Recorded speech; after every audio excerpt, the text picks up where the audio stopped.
Calling in on the hotline right now, we've got Representative Charles Thomas. Welcome to Take a Stand. It's going pretty good.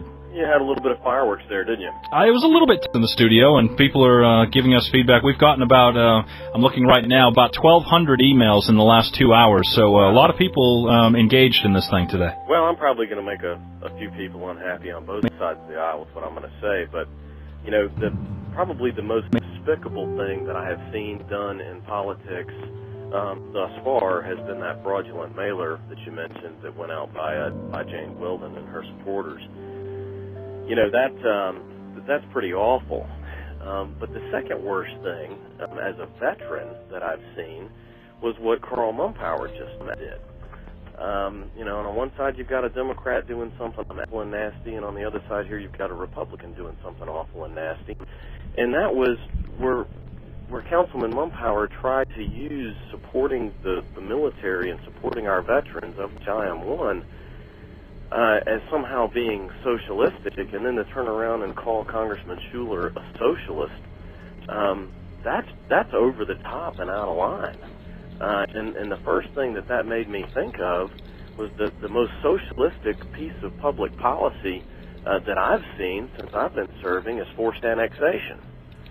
And Councilman Mumpower signed and supported a resolution in support of statewide forced annexation.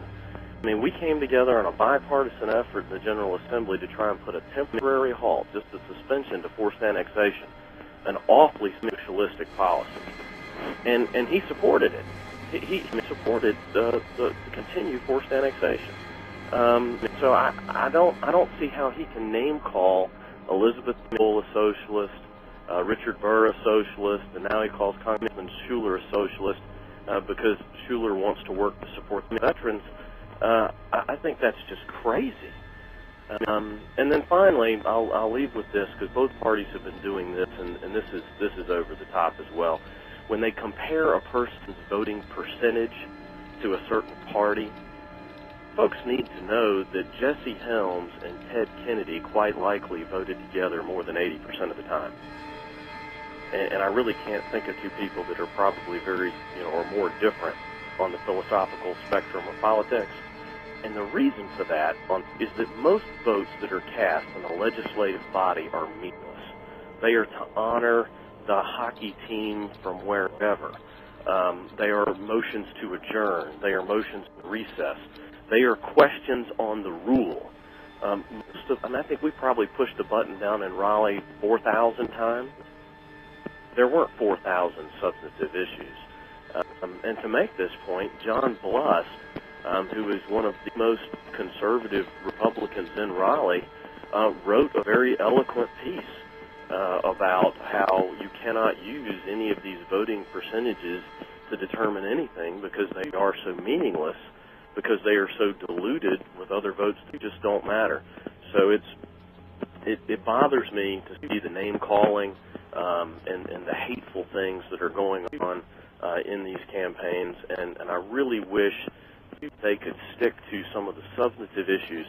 Tell us what bills you're going to file if you're elected, and show us the bills. I mean, I don't see that happening. Well, you were right that your comments are probably going to probably not going to go without partisan retribution or reaction at the very least when a sitting Republican representative to the NC House articulates frustration and some of the things that you just said about the Republican nominee for the 11th Congressional District. Probably going to be some reaction to that. There probably will be. And that's just the way that it goes.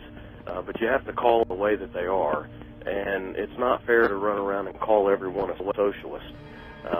That's just over the top. It's, and again, going back to the other side of the political spectrum, it's not as bad as Jane Wilden's fraudulent mailer, but it's right up there on the list.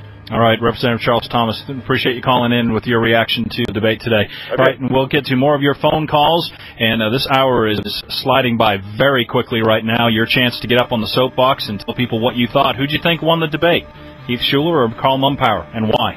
All that coming up. Your reactions on Take a Stand here on News Radio 570 WWNC and AM 1400, The Peak.